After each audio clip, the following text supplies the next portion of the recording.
Welcome to my channel. और आज हम क्वेश्चन पेपर 2018 के न्यूमेरिकल सोल्व करेंगे। अब जैसे नेक्स्ट न्यूमेरिकल है, इसको सोल्व कर लेते हैं हम। तो जैसे इस न्यूमेरिकल को सोल्व करना है, तो न्यूमेरिकल है किस कंसेप्ट का, लिमिट को देखकर ही ये बात आपके दिमाग में आ जानी चाहिए कि डेफिनेट इंटीग्रल का न्यूमेरिकल है। और सिंपली बताया था आपको कि सिंपली 3 टाइप होंगी, ठीक है ना। अगर बेसिक न्यूमेरिकल हो तो उनमें से एक ये भी थी, लिमिट ऑफ सम। तो डायरेक्टली सोल्व कर लो।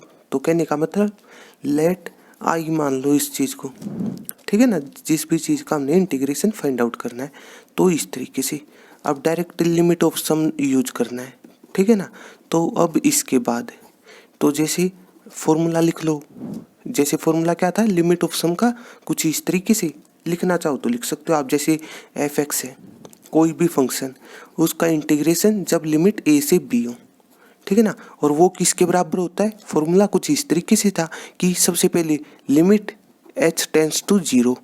सही है। देखो इस टाइप के न्यूमेरिकल लिमिट ऑफ सम के दोनों तरीकों से निकाल सकते हैं आप। एक तो ये भी यूज कर सकते हो h टेंस टू 0 वाली चीज़, या फिर n टेंस टू इन्फिनिटी। एक मतलब रहता है दोनों बातों का। सही है। और कोई मतलब इस चीज़ से सोल्व करना चाहे उससे भी सोल्व कर सकता है, या फिर कोई न्यूमेरिकल चेक करना आपने तो प्लेलिस्ट के अंदर चेक कर लेना डेफिनेट इंटीग्रल के इस वाले कंसेप्ट में। वहाँ पर हमने दोनों टाइप से न्यूमेरिकल को सोल्व किया था। अब चलो ये ले चल पड़े तो इससे सोल्व कर लेते हैं न्यूमेरिकल, मतलब कैलकुलेशन होगी। तो क्या था फॉर्मूला, h इंटू, तो ये फॉर्मूला था एफ ऑफ ए, फिर F of A plus H, इस तरीके से। उसके बाद F of A plus 2h, ठीक है ना। और इसके बाद ये सीरीज चलती रहेगी, बस लास्ट टर्म काम की होती है। और लास्ट टर्म बस इस तरीके से कि एफ ऑफ ए प्लस, लेकिन यहाँ पर है काम की बात कि n-1 होगा, एक कम होगा। सही है। तो जैसे मतलब एफ ऑफ, ठीक है ना, इस तरीके से n-1 और इंटू में h, तो ये फॉर्मूला था। तो इस तरीके से, ठीक है ना, मतलब बेसिक चीज़ है और कुछ भी नहीं। तो फॉर्मूला लिखा, डायरेक्टली आप यहाँ पर भी कह सकते हो, ठीक है ना। तो कह दो आप जैसे कुछ इस तरीके से, हमारे पास क्या क्या है, गिवन कह दो अगर लिखना चाहो तो। जैसे क्या, ए क्या होता है lower limit, B upper limit. तो डायरेक्टली यहाँ पर लिखना चाहो तो आप लिख सकते हो, ठीक है ना। गिवन क्या है कि ए की वैल्यू है, बी की वैल्यू है, इस तरीके से। सही है।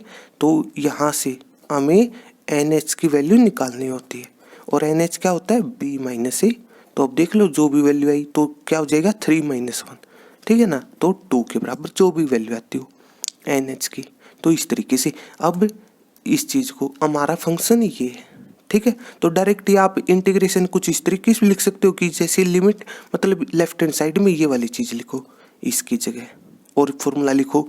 या फिर आप डायरेक्ट भी कह सकते हो कुछ इस तरीके से कि देयरफॉर, ठीक है ना, इंटीग्रेशन जैसे हमने इस चीज़ को आई के बराबर लेट किया था इस वजह से, ठीक है ना। मतलब लेफ्ट हैंड साइड इंटीग्रेशन के बराबर आ चुकी है इस वजह से। तो साइड मतलब राइट हैंड साइड में आप डायरेक्ट पुट भी कर सकते हो इस बात से। तो इस तरीके से h इंटू में, अब देख लो जो भी रिजल्ट आता है F of A. F of A का मतलब क्या है, ये तो है एफ एक्स, और एफ ऑफ ए का मतलब फंक्शन में एक्स की जगह हमने ए लिखना है। सही है। तो इस बात यहाँ पर भी कह सकते हो ना आप, जैसे एफ एक्स से इंटीग्रेशन के सिंबल मतलब कंपेयर कर लो इस बात से। तो एफ एक्स हमारा ये है एक्स स्क्वेयर प्लस का 3x प्लस का ए की पावर x। तो एफ ऑफ ए का मतलब एक्स की जगह ए लिखना सिंपली राइट हैंड साइड वाले रिजल्ट में, ठीक है ना। तो सिंपली कैलकुलेशन कितना हो जाएगा, सबसे पहले ए का स्क्वेयर। सही है। लेकिन हमारा ए की वैल्यू हमारे पास 1 है, तो वो पुट कर लो आप। सही है। तो 1, ठीक है ना। तो कितना हो जाएगा 1 का स्क्वायर 1। अब यहाँ पर आपके ऊपर चॉइस है। देखो इस चीज़ का मतलब सबसे पहले 1 का स्क्वायर 1 प्लस का साइन, फिर ठीक है ना, हम दोनों काम साथ में कर रहे हैं, मतलब एफ ऑफ ए भी पुट कर रहे हैं यहाँ पर, और ए की वैल्यू 1 भी पुट कर रहे हैं। या फिर सिंपली कह दो एफ ऑफ 1, तब भी बात आपकी सही है, ठीक है। तो इस वजह से तो एफ ऑफ 1 मतलब 1 का स्क्वायर प्लस 3 इंटू एक्स की जगह 1, तो 3 इंटू 1 इस तरीके से। फिर e की पावर x, तो x था 1, इस तरीके से। सही है। अब इसके बाद सेकंड टर्म, देखो ये सेकंड टर्म हम यहाँ से कह रहे हैं, ठीक है ना। यहाँ पर तो आप कह सकते हो इस हिसाब से फोर्थ टर्म आएगी, टर्म पता चलते बीच में प्लस माइनस साइन से। अब इसके बाद F of A plus H, A है 1 तो अब की बार 1 प्लस एच पुट करना एक्स की जगह। सिंपली कैलकुलेशन तो हो जाएगा 1 प्लस एच का स्क्वायर इस तरीके से। फिर 3 इंटू 1 प्लस एच, इस तरीके से। सही है। इसके बाद मतलब टोटली कैलकुलेशन होगी, इससे ज़्यादा कुछ भी नहीं होगा। इसके बाद e की पावर में ये चीज़ चली जाएगी, मतलब x और x को 1 + h पुट कर रहे हैं इस तरीके से। सही है। इसी तरीके से ठीक है ना। नेक्स्ट टर्म क्या हो जाएगी हमारी a + 2h के हिसाब से। सही है। जैसे कुछ इस तरीके से कह सकते हैं आप, ठीक है ना। a + 2h पुट किया था हमने, तो a + 2h पुट कर दो, वही a हमारा 1 है तो अब की बार 1 + 2h यहाँ पर पुट कर दो, तो कैलकुलेशन सिंपली कितना हो जाएगा 1 + 2h का होल स्क्वायर इस तरीके से। फिर यहाँ पर 3 × 1 + 2h इस तरीके से, और फिर प्लस का साइन a की पावर 1 + 2h हो जाएगा इस तरीके से। अब इसके बाद और ये सीरीज हमारी चलती रहेगी, ठीक है ना। लास्ट टर्म कुछ इस तरीके से, तो लास्ट टर्म क्या हो जाएगी, तो जैसे थी f of a + n - 1 × h, a है 1 तो 1 + n - 1 × h पुट करना है। तो सिंपली इस चीज़ का मतलब है सबसे पहले x की जगह, ठीक है। तो मतलब कैलकुलेशन तो 1 + n - 1 × में h का होल स्क्वायर, x का स्क्वायर था उसकी जगह पुट किया। फिर 3 × x था, x की जगह पुट करना हमने 1 + n - 1 × में h कैलकुलेशन, प्लस e की पावर x था और x की जगह पुट कर रहे हैं अब की बार 1 + n - 1 × में h। तो इस तरीके से सिंपली। सही है। ये सीरीज इस तरीके से खत्म होगी। सही है। अब इसके बाद थोड़ा सा समझना न्यूमेरिकल।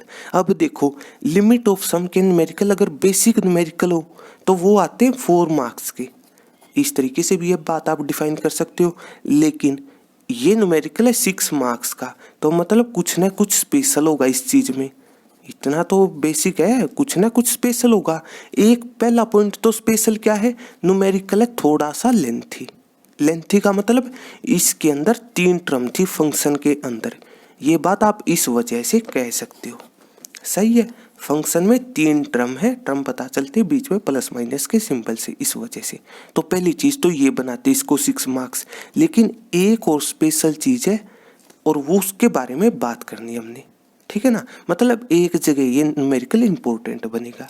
सही है।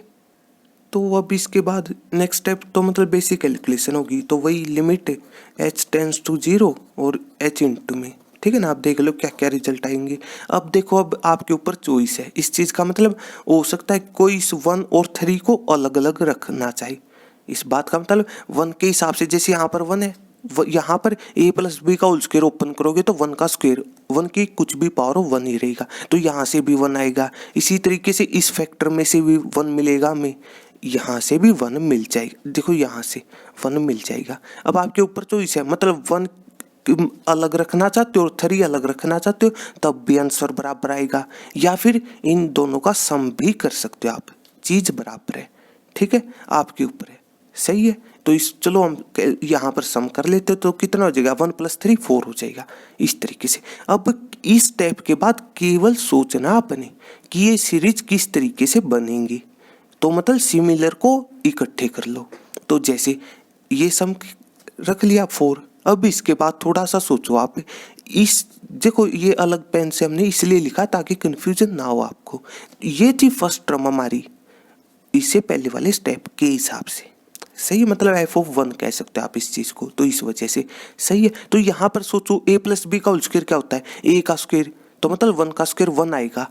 यहाँ से 3 × 1 है, इस फैक्टर में से 3 × 1 है, तो 3 1 + 3 4 यहाँ से भी आया। इसी तरीके से 4 यहाँ से भी आएगा। इसी तरीके से लास्ट टर्म में से भी 4 आएगा।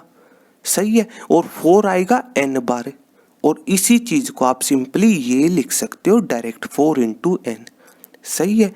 4 मतलब n टाइम्स रिपीट हो रहा है, तो आपके ऊपर है। यहाँ पर डायरेक्ट n इस तरीके से भी लिख सकते हो। हाँ, इसी को कोई ये भी लिख सकता है कि 4 × में 1 + 1, मतलब 1 रिपीट हो रहा है n टाइम्स, इस तरीके से। सही है। तो बस इसलिए यहाँ पर डायरेक्ट बात एक आपके ऊपर है। इस चीज़ का सम कितना हो जाएगा 1 × n, और उसकी 4 से मल्टीप्लाई, बात वही है सिंपली। तो इस तरीके से।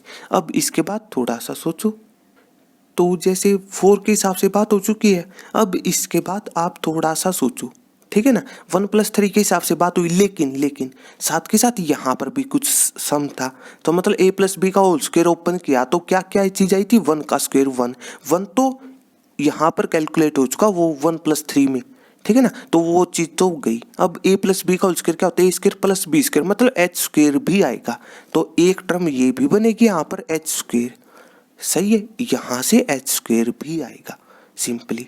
अब इसके बाद यहाँ पर ए प्लस बी का होल स्क्वायर ओपन करोगे तो कितना होगा, बी का स्क्वायर मतलब 2h का होल स्क्वायर, 2h का होल स्क्वायर कितना हो जाएगा 4h स्क्वायर, और इसी चीज को हम लिख सकते हैं, एच स्क्वायर हमने कॉमन ले लिया तो यहाँ से एच स्क्वायर कॉमन लोगे तो 1 आ जाएगा, मतलब सिंपली कैलकुलेशन है, हम डायरेक्ट 2-3 स्टेप बीच में हम डायरेक्ट लिख रहे हैं और कुछ भी नहीं, सही है। तो 1 यहाँ से 2 का स्क्वायर लिख सकते हो आप, 4 को 2 का स्क्वायर लिख सकते हो, 1 को 1 का स्क्वायर बना सकते हो, और ये सीरीज इसी तरीके से चलती रहेगी कहाँ तक। अब यहाँ पर देखो इसका होल स्क्वायर करोगे तो एच स्क्वायर कॉमन ले लिया इस फैक्टर में से, तो n-1 का होल स्क्वायर बचेगा, तो इस तरीके से।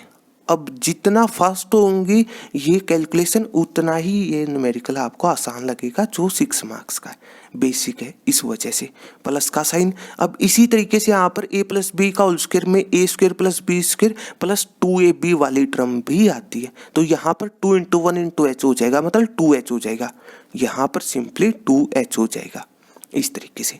यहाँ पर बी ए प्लस बी का होल स्क्वायर ओपन होगा फिर, तो मतलब 2ab यहाँ पर भी आएगा, मतलब 2 × 1 × 2h, तो मतलब 4h, तो 2h कॉमन ले लो आप वहाँ से, तो 2h कॉमन लोगे यहाँ पर 1 बचेगा प्लस का साइन, यहाँ से 2h कॉमन लोगे तो 2 बचेगा, 4h था इस वजह से, और ये सीरीज इसी तरीके से चलती रहेगी अब 2।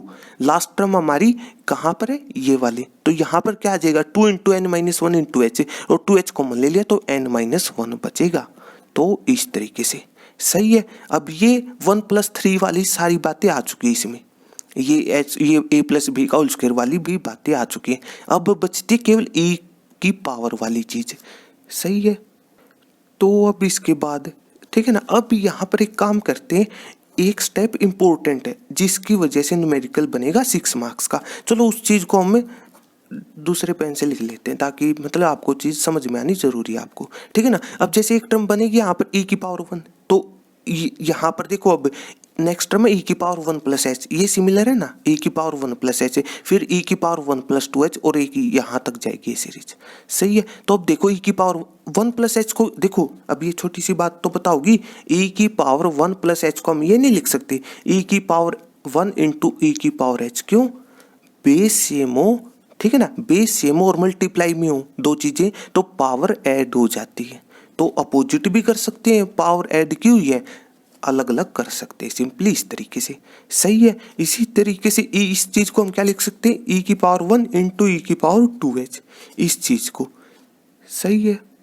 तो अब इसके बाद मतलब सिंपली e की पावर 1 बार बार रिपीट होगा तो e की पावर 1 ही कॉमन ले लो, e की पावर 1 ही कॉमन ले लिया तो उसके इनटू में क्या आएगा, यहाँ से e की पावर 1 कॉमन ले लिया तो 1 आएगा इस तरीके से, सही है। इसके बाद ठीक है ना, यहाँ से क्या बचेगा, e की पावर 1 आ चुका तो e की पावर h आ जाएगा, फिर e की पावर 2h, इस तरीके से ये सीरीज चलती रहेगी। अब 2 कहाँ तक, लास्ट टर्म है ये वाली, तो इसमें अब लास्ट टर्म होगी e की पावर 1 × में, इस चीज को लिख सकते हैं e की पावर 1 × में e की पावर n-1 × h, तो ये सीरीज चलेगी e की पावर n-1 × में h तक, इस तरीके से, सही है। और ये आया रिजल्ट।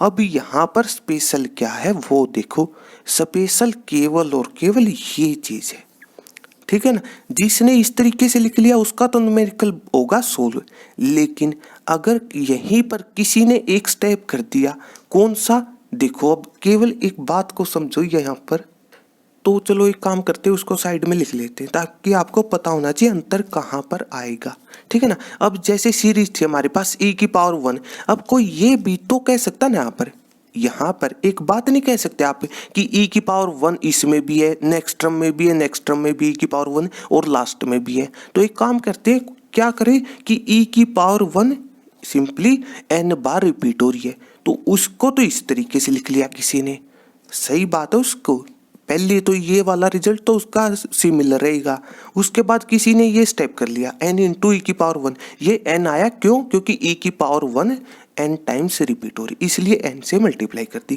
प्लस का साइन। अब इसके बाद थोड़ा सोचो, ये e की पावर 1 वाली चीज तो खत्म हो चुकी है इस बात में, तो नेक्स्ट टर्म क्या थी, e की पावर 1 × e की पावर h, ठीक है ना, तो e की पावर 1 तो आ चुका है, तो बचा e की पावर h। तो मतलब एक सीरीज उसके पास ये बनेगी e की पावर h, e की पावर 2h, और ये सीरीज उसकी चलेगी, देखो ये वाली, अप टू लास्ट टर्म क्या हो जाएगी उसकी e की पावर n-1 इंटू में h, इस तरीके से।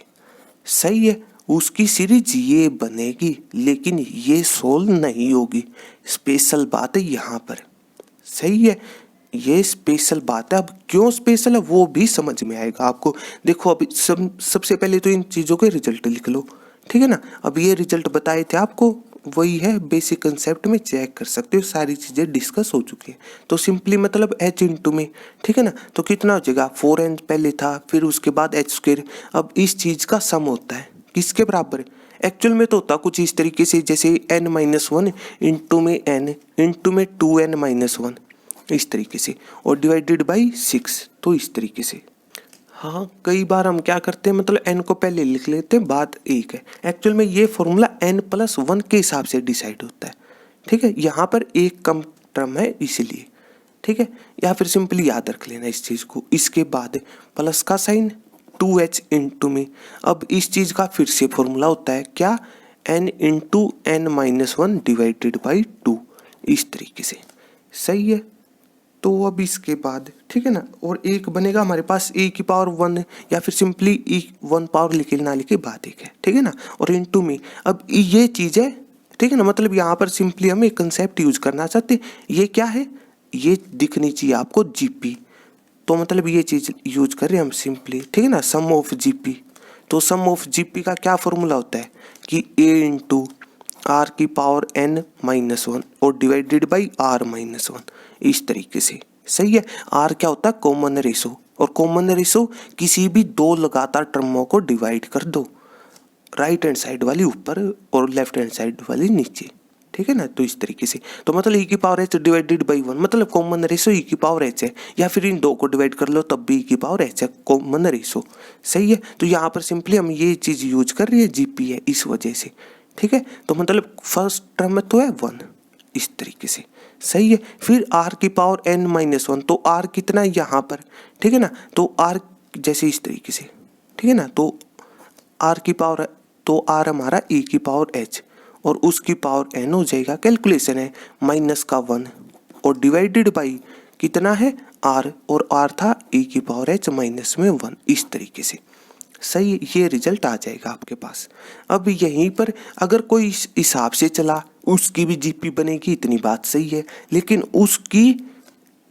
उसकी फर्स्ट टर्म तो e की पावर h होगी ना, a क्या है फर्स्ट टर्म जीपी की, तो e की पावर h होगी उसकी। सही है, अब यहाँ पर एक इम्पोर्टेंट स्टेप होता है इससे अगले वाला, क्या, फॉर्मूला पुट करने के बाद एक छोटी सी बात बताई थी आपको कि जहाँ पर n हो वहीं पर h होना जरूरी है, जहाँ पर n हो वहीं पर h होना जरूरी है। तो जैसे n है, h की मल्टीप्लाई यहाँ पर कर दो, यहाँ पर n 3 है, तो हमारे पास भी 3 h होने चाहिए थे, 2 है और एक ये रहा, काम चल गया। इसी तरीके से 2n है यहाँ पर, तो 2 h होने चाहिए थे, एक ये रहा, काम बन गया, इस तरीके से।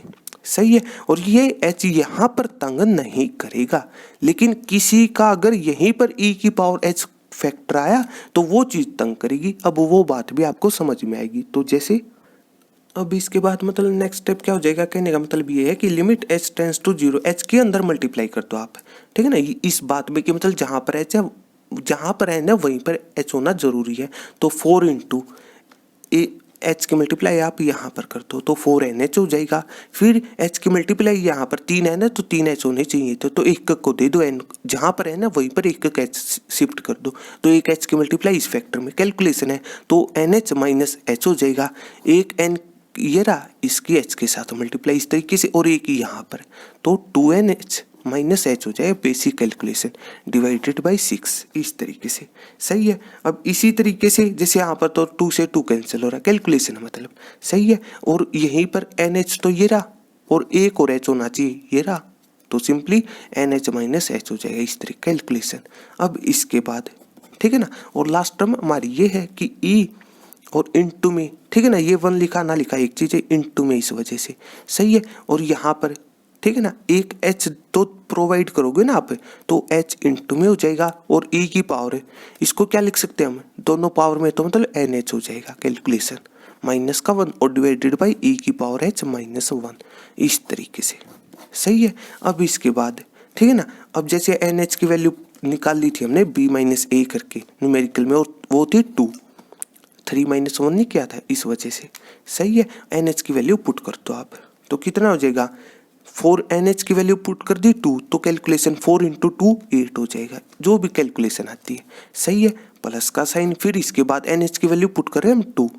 सही है। और दोनों काम साथ में कर रहे हैं कि लिमिट एच टेंड्स टू 0, मतलब एच को भी साथ में 0 पुट कर दो। पहले एन एच की वैल्यू पुट कर दो, मतलब आप इस तरीके से भी एक स्टेप लिखना बढ़ाना चाहते हैं, एक्चुअल में तो इस तरीके से होगा। तो सबसे पहले एन एच की वैल्यू प्रोवाइड कर दी, मतलब 2, कैलकुलेशन इस तरीके से। एन एच की वैल्यू यहाँ पर तो 2 इंटू 2 4 कैलकुलेशन है, डिवाइडेड बाई 6 इस तरीके से।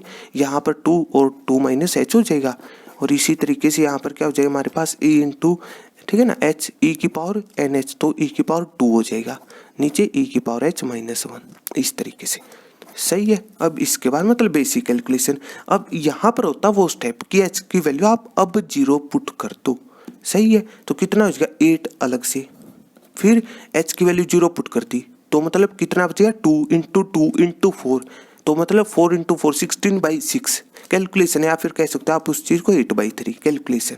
फिर एच की वैल्यू 0 पुट करोगे तो 2 इंटू 2 4 हो जाएगा कैलकुलेशन, प्लस का साइन ई, और यहाँ पर ठीक है ना। अब जैसे ई की power 2 minus 1 as it is रख लो, ई की power 2 minus 1 as it is. अब एक काम करते हैं, यहाँ पर है स्पेशल चीज, मतलब ये वाली हम डिवाइड में क्या लिख सकते हैं कि ई की पावर एच माइनस 1 था हमारे पास इस तरीके से, और ये एच सबसे ऊपर है तो सबसे नीचे भी जा सकता है। और ये स्पेशल बात है कि जहाँ पर एच होगा वहीं पर लिमिट जाती है, ये लिमिट शुरू में सबके साथ थी इस तरीके से, लेकिन अब यहाँ पर एच की वैल्यू 0 पुट कर दी, लेकिन यहाँ पर पुट नहीं कर सकते, ये चीज सोल्व नहीं हो सकती इस वजह से। सही है। तो इस तरीके से लिखना पड़ेगा। अब इसके बाद तो जैसे मतलब कैलकुलेशन तो कितना हो जाएगा ये, तो 8 + 4 12, प्लस का 8/3 इस तरीके से, प्लस का साइन, ठीक है ना, ए इंटू ए की पावर 2 माइनस 1 इस तरीके से। और यहाँ पर ठीक है ना, ये चीज़ 1 के बराबर होती है। लिखना चाहो आप लिख भी सकते हो, एक्चुअल में ये फॉर्मूला होता है कि लिमिट मान लो कभी x टेंड्स टू 0, या फिर इसके हिसाब से भी एक्चुअल में तो इस तरीके से होता है कि e की power x minus 1 divided by e की पावर x, इस तरीके से सिंपली नीचे x होता है और वो 1 के बराबर होता है। ये चीज़ यूज कर रहे हैं, कुछ फॉर्मूले बताए थे आपको, प्लेलिस्ट के अंदर जरूर चेक कर लेना उनको। तो इस तरीके से तो 1, ठीक है। अब बेसिक कैलकुलेशन बची तो कर लो, कैलकुलेट कितना हुआ, तो 3 एलसीएम लोगे आप, कितना हो जाएगा यहाँ पर, तो 3 इंटू 12 36 प्लस का 8 तो 44/3, मतलब बेसिक कैलकुलेशन इस तरीके से। सही है। अब इसके बाद आप ये भी लिख सकते हो, जैसे ई की पावर ई की मल्टीप्लाई अंदर कर दो यहाँ पर, तो मतलब ई की पावर 1 लिखो, या फिर इस तरीके से, तो ये फाइनल आंसर हो जाए, मतलब बेसिक कैलकुलेशन थी। तो इस तरीके से अब यहाँ पर सोचो इस स्टेप में, मतलब इस तरीके से मतलब लेके चले, सही बात है, लेकिन जिसने वो दूसरी सीरीज बनाई ना, तो उसमें उसके पास एक ये फैक्टर नजर आएगा ई की पावर एच यहाँ पर, और एच डायरेक्ट हम 0 पुट कर नहीं सकते, इस वजह से वो चीज़ उसको तंग करेगी। सही है। तो इस वजह से तो इस तरीके से मतलब एक फैक्टर एक्स्ट्रा आएगा, लेकिन यहीं पर पता है क्या, अब आपके दिमाग में एक बात भी आ रही होगी, क्या, जब एच हमने 0 पुट किया था तो यहाँ पर भी 0 पुट कर सकते हैं, और किसी भी चीज़ की पावर 0 1 के बराबर होती है, तो यहाँ पर इनटू में 1 लिख भी दिया इस फैक्टर में, तो क्या चेंज आएगा, तो इस हिसाब से तो मतलब वो चीज़ लेके चले तो रिजल्ट बराबर होगा। सही है। तो लेकिन वो चीज़ गलत है। अब सोचो गलत क्यों है, इस चीज़ गलत है ये क्यों, लिमिट में याद रखना ये काम की बात है। कौन सी, जैसे जब आपने एक स्टेप किया था, मतलब जब लिमिट पुट की थी, अब सोचो ना, अब जैसे कि ये स्टेप लिखा था हमने, जब हम h की वैल्यू 0 पुट कर रहे थे तो यहाँ पर क्यों नहीं पुट की। अब ये थोड़ी ना आपकी किसी फैक्टर में तो h की वैल्यू 0 पुट कर दी अपने हिसाब से, ये वाली चीज़ें, और किसी में पुट नहीं की, अलग अलग मतलब इन चीज़ों का। सही है। और ये चीज़ 0/0 फॉर्म है, सिंपली h की वैल्यू 0 पुट कर लो आप, तो यहाँ पर तो e की पावर 0 1 किसी नंबर की पावर 0 1 है, ठीक है ना, तो 1 माइनस 1 0 और नीचे भी 0, तो 0/0 और 0/0 कौन सी फॉर्म होती है, अनडिफाइंड या फिर इनडिस्क्रिमिनेंट का, वो आपके ऊपर है। सही है। तो इस वजह से ठीक है ना, मतलब ये कलाकारी आप मत कर देना, काम की बात है। रिजल्ट एक तरीके से बराबर आ जाए लेकिन फिर भी कमी होगी उसमें। सही है। हाँ, वो आपके ऊपर डिपेंड करता है। देखो ये चीज़ स्पेशल होती है वैसे, ठीक है ना। अब हो सकता है मतलब आज जो जिसके पास भी आपका पेपर आया चेक के लिए, ठीक है ना, वो डिपेंड करता है उसके दिमाग में, ठीक है ना। हो सकता है कई बार तो मतलब आंसर के हिसाब से चले तो आपका आंसर बराबर मिलेगा। इसमें इंटू में 1 लिख दिया तो बराबर है रिजल्ट। सही है। लेकिन अगर हर स्टेप चेक हुआ फिर तो वो चीज़ गलत होगी, ठीक है ना। अब ये नहीं है मतलब कि कहीं तो अपने हिसाब से एच की वैल्यू 0 पुट कर दी और कहीं पर रख ली, वो चीज़ गलत है इस वजह से। तो इस वजह से मतलब वो सीरीज मतलब हमने जिस तरीके से लेके चले इसी तरीके से सोल्व करना पड़ेगा। तो इस तरीके से सही है।